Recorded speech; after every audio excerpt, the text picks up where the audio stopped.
Hentikan spekulasi, hapuskan berita yang tidak pasti. Tak pasti, jangan kongsi. Assalamualaikum, salam sejahtera dan salam keluarga Malaysia. Alhamdulillah bertemu lagi kita dalam Pastikan Sahih edisi Isnin 19 September 2022 bersama saya Nadine Nordin. Peringatan bersama keluarga Malaysia, penyebaran berita palsu merupakan satu kesalahan di bawah Seksyen 233 Akta Komunikasi dan Multimedia 1998. Dapatkan sumber berita yang sahih dengan mengikuti media sosial rasmi kami dengan carian Berita RTM. Kita mulakan dengan segmen sahih.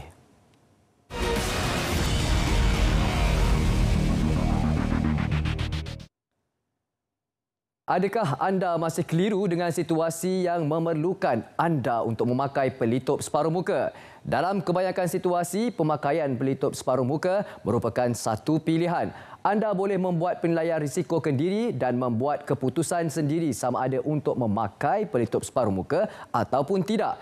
Ayuh kita ikuti antara perkongsian jawapan kepada soalan lazim yang telah diterima oleh pihak KKM sejak pengumuman kelonggaran protokol pemakaian pelitup separuh muka pada 7 September 2022.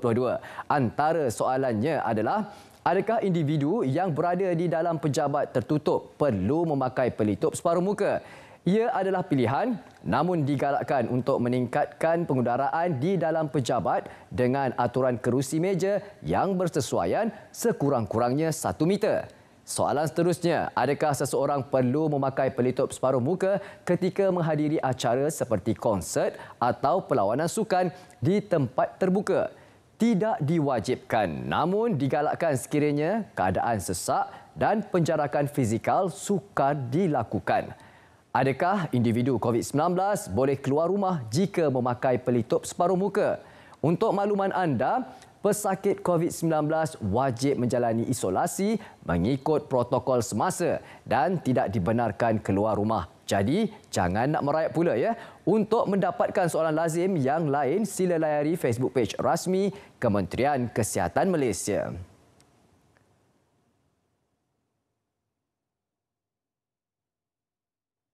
Baik, pihak KKM ingin menggesa orang awam untuk mengelak daripada membeli dan menggunakan produk kosmetik racun berjadual. Produk yang mengandungi hydroquinone, tritinon dan beta-betason iaitu 17 valerate adalah ubat yang perlu berdaftar dengan pihak berkuasa kawalan dadah dan hanya boleh digunakan dengan nasihat ahli profesional kesihatan. Penggunaan produk yang mengandungi bahan-bahan tersebut tanpa pengawasan ahli profesional kesihatan boleh menyebabkan kesan-kesan sampingan yang tidak diingini seperti kulit kemerahan dan tidak selesa, bahagian kulit muka yang disapu menjadi nipis, mudah mengalami iritasi atau berjerawat serta boleh menyebabkan kulit berasa pedih dan menggulupas. Anda perlu lakukan semakan status notifikasi sesuatu produk kosmetik dengan melayari laman sesawan rasmi NPRA iaitu di www.npra.gov.my atau melalui aplikasi NPRA Product Status yang boleh dimuat turun daripada Google Play App Store.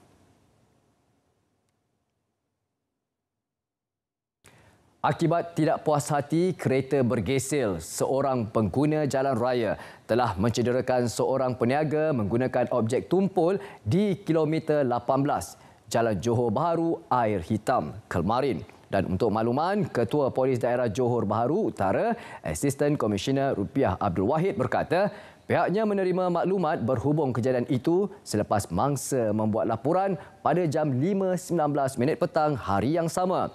Siasatan polis mendapati kejadian ini berlaku pada 3.10 petang semasa mangsa yang berusia 57 tahun memandu sebuah kereta Mercedes-Benz dalam perjalanan dari Muar ke Bukit Indah.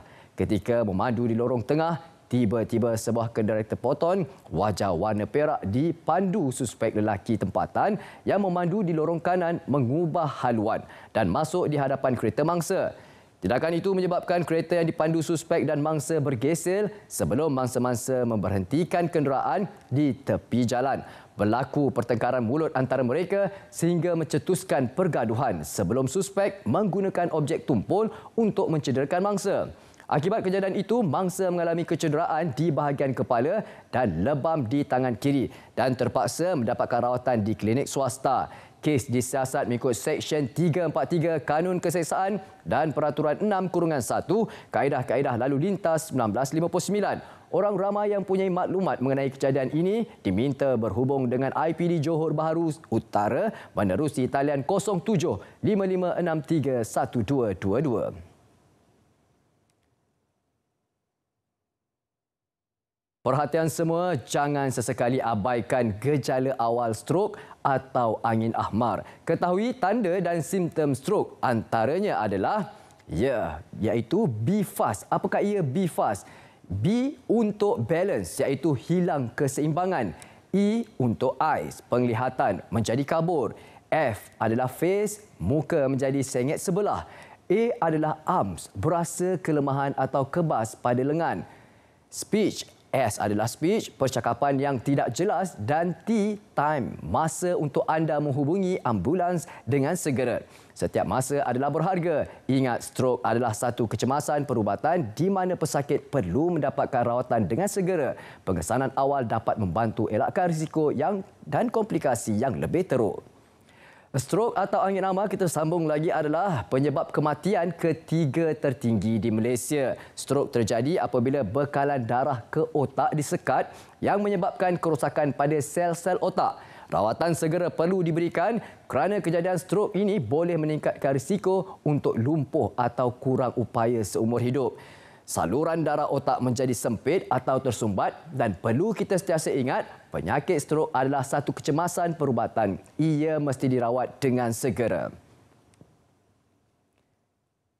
MBM toleransi sifar terhadap gangguan penderaan dan eksploitasi seksual. Perlindungan dari eksploitasi dan penderaan seksual PSEA merujuk kepada langkah-langkah untuk melindungi mereka yang paling berisiko daripada eksploitasi dan penderaan seksual oleh pemegang jawatan di dalam MBM. Kaki tangan MBM, personal berkaitan dengan MBM seperti sukarelawan, jurulatih, fasilitator dan pemandu pekerja, bantuan misi termasuk pembekal seperti kontraktor, perunding, pembekal barangan dan perkhidmatan serta lain-lain individu atau organisasi atau agensi atau syarikat yang terlibat dengan kerja-kerja MBM. MBM mengamalkan sifar toleransi ke atas eksploitasi dan penderaan seksual. Kesemua yang terlibat perlu memahami dokumen ini. Untuk melaporkan insiden SEA, sila hubungi unit HR di talian 03 9173 2753. Bagi aduan dalam talian, sila isi borang aduan melalui pautan ini iaitu bit.ly/aduan iaitu PSEA MBM. Kini kami kongsikan talian perhubungan bencana daerah Hulu Langat.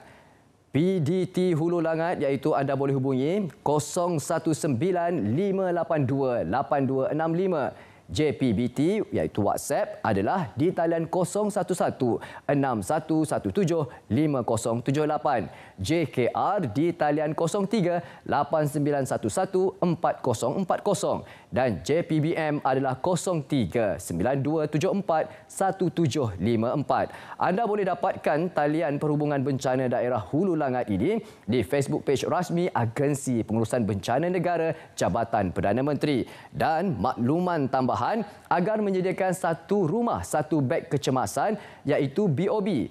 BOB adalah beg yang mengandungi barang-barang keperluan untuk bertahan selama 72 jam ketika menghadapi krisis bencana atau keadaan yang tidak dapat dielakkan. Dan beg ini perlu diletakkan di bahagian yang mudah untuk dicapai.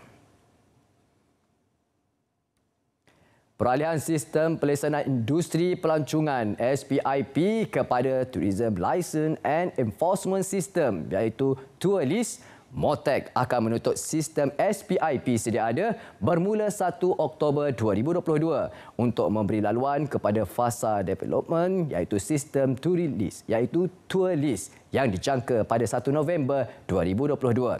Tarikh akhir semua permohonan lesen SPIP dan permohonan pendaftaran premis penginapan pelancongan adalah pada 30 September 2022. Semua data permohonan yang berjaya akan dimigrasi ke sistem tour list bagi yang tidak berjaya atau tidak lengkap tidak akan diimigrasi ke sistem tour list. MOTAC akan sentiasa menyokong proses dokumentasi dan pembudayaan kerja secara dalam talian sebagai usaha transformasi kepada bentuk digital.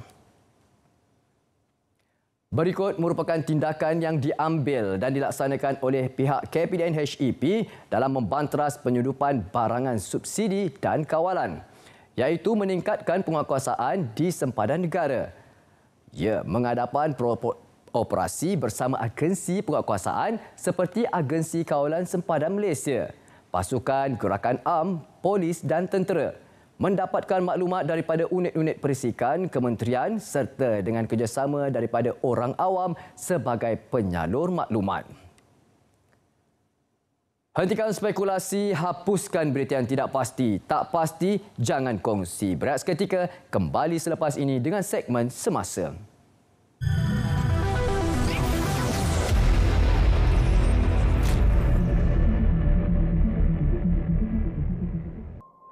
Walaupun harga minyak sawit CPO naik sedikit, jawatankuasa telah memutuskan untuk menurunkan lagi harga maksima minyak sawit botol 5 kg daripada RM34.70 kepada RM33.50. Manakala harga minyak masak bagi 3 kg akan diturunkan daripada RM21.70 kepada RM21.10. 2 kg diturunkan daripada RM14.70 kepada RM14.30 dan harga minyak 1 kg daripada RM7.70 kepada RM7.50. Dan kita berpuas hati dengan syur yang dikemukakan oleh KPDN HEP, harga minyak boleh terus diturunkan.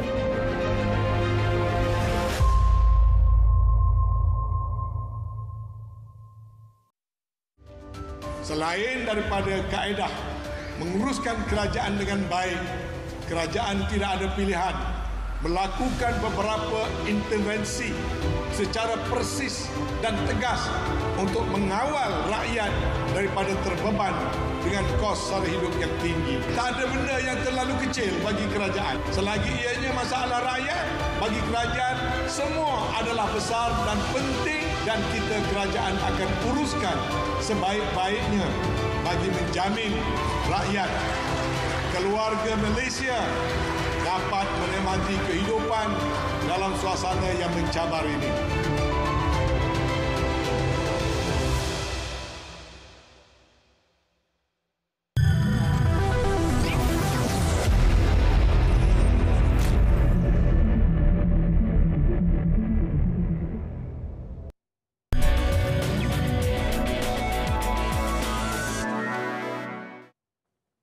Terima kasih kerana masih lagi setia bersama kami dalam Pastikan Sahih, dan perlu kita ingat keluarga Malaysia, walaupun kita bebas bersuara, namun di Malaysia kita bebas bersuara berdasarkan 5 prinsip rukun negara dan perlembagaan agar kita terus bersama sesuai dengan tema kita iaitu keluarga Malaysia teguh bersama. Ayuh kita mulakan dengan seterusnya. Kita aktifkan pula segmen semasa. Untuk makluman semua penduduk terjejas banjir di Pusat Pemindahan Sementara PPS di Sekolah Menengah Kebangsaan SMK Seri Gading menerima sumbangan daripada Tunku Mahkota Johor TMJ iaitu Tunku Ismail Sultan Ibrahim. Menteri Besar berkata penyampaian bantuan keperluan asas sebanyak 60 kotak tersebut telah disempurnakan oleh Askar Timbalan Setia Negeri Johor JMF dan para sukarelawan Sultan Volunteer SV.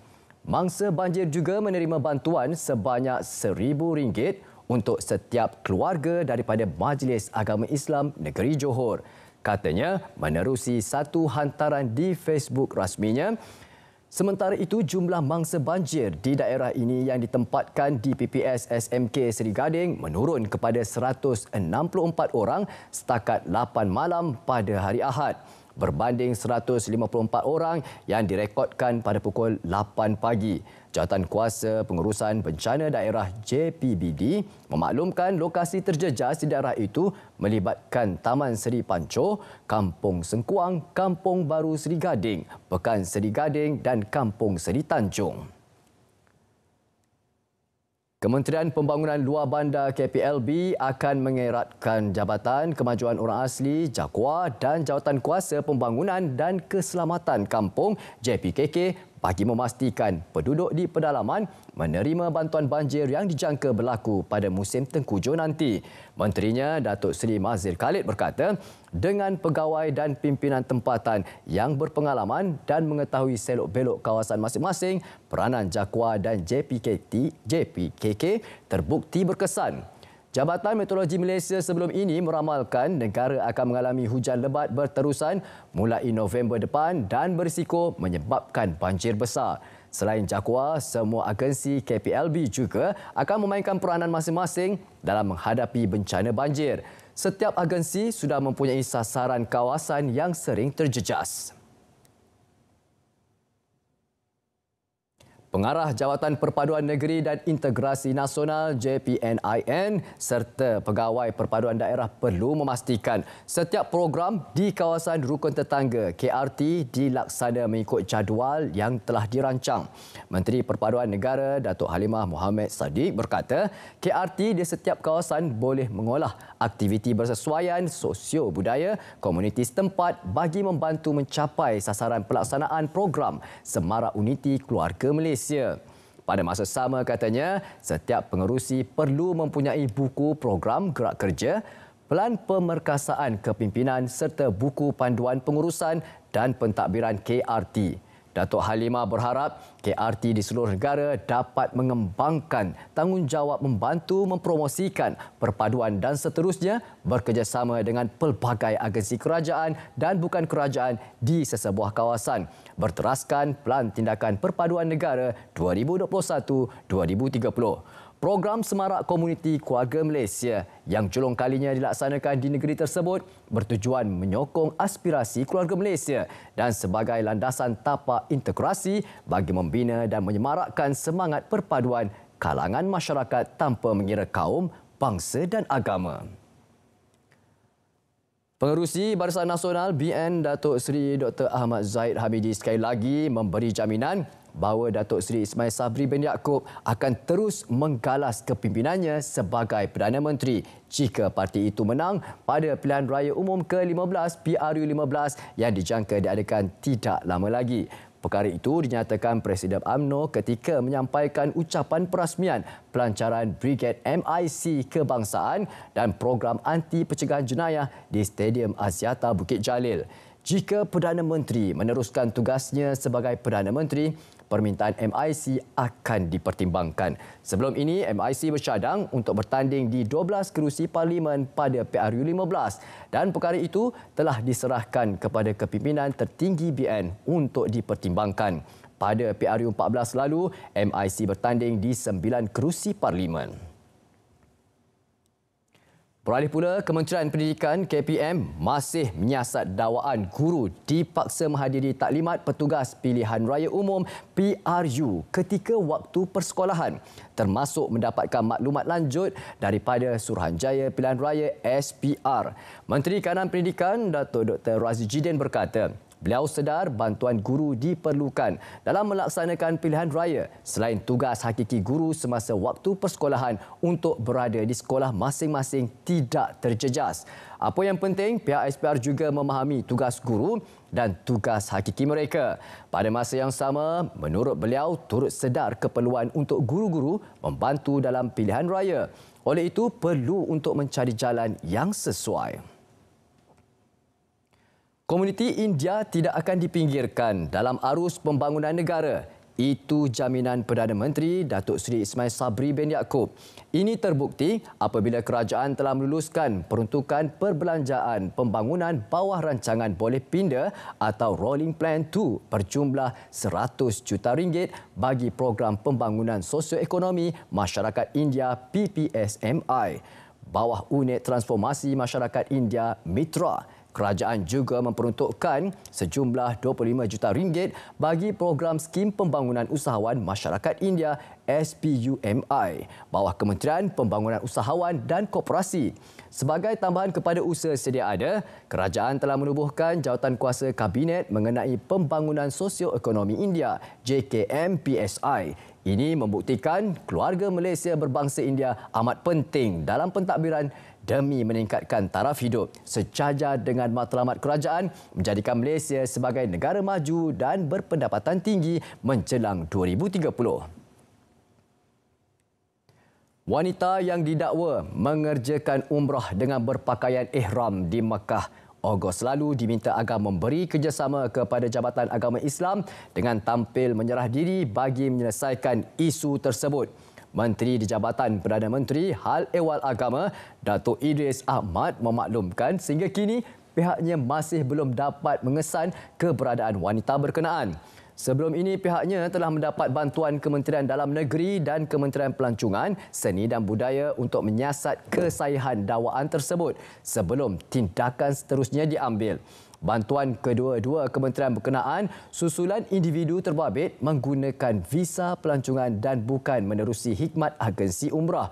Terdahulu pada 12 Ogos, media melaporkan tindakan tegas menanti wanita itu berikutan tular di media sosial mengenainya yang berada di Makkah dalam keadaan lengkap berpakaian ihram seperti jemaah lelaki. Polis Thailand telah mengedarkan gambar mangsa kes culik di Tumpat dan ke-19 buah balai polis di wilayah Narathiwat bagi membantu mengesan wanita itu. Ketua Polis Wilayah Narathiwat, Jeneral Wan Seman, Wan Saleh berkata, gambar seorang suspek lelaki turut diedarkan dan usaha berkenaan dijalankan bagi membantu pihak polis Kelantan yang mengesyaki mangsa diculik dan dilarikan ke Thailand. Operasi mengesan mangsa itu digerakkan sejurus pihaknya menerima gambar mangsa dan juga seorang suspek yang dipercayai antara individu yang terlibat menculik wanita tersebut. Beliau berkata beberapa siri serbuan telah dijalankan di hotel, stor simpanan barang dan rumah kediaman, namun masih gagal menemukan mangsa.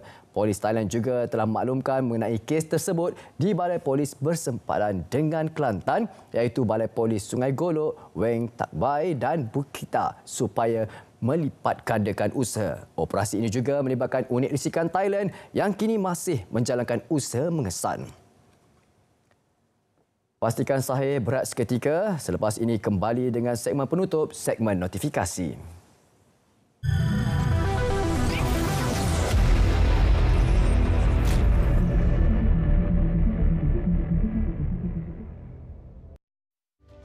Selain daripada kaedah menguruskan kerajaan dengan baik, kerajaan tidak ada pilihan melakukan beberapa intervensi secara persis dan tegas untuk mengawal rakyat daripada terbeban dengan kos sara hidup yang tinggi. Tak ada benda yang terlalu kecil bagi kerajaan. Selagi ianya masalah rakyat, bagi kerajaan semua adalah besar dan penting dan kita kerajaan akan uruskan sebaik-baiknya bagi menjamin rakyat, keluarga Malaysia dapat menikmati kehidupan dalam suasana yang mencabar ini.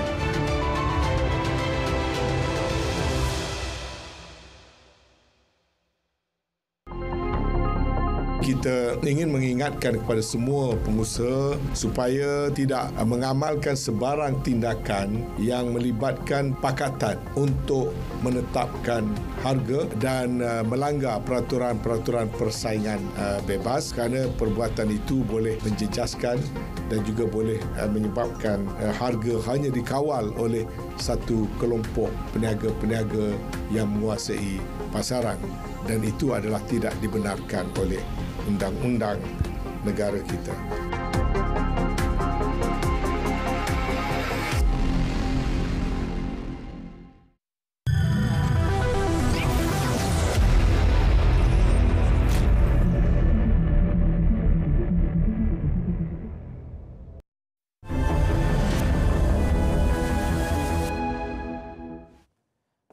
Kembali lagi bersama kami dalam Pastikan Sahih. Ya, inilah dia untuk yang terakhir segmen notifikasi di mana kami akan war-warkan kepada anda bahan yang perlu anda ikuti. Kita mulakan dengan bicara naratif pada malam ini. Ayuh sama-sama kita saksikan apakah topik yang akan dibawa.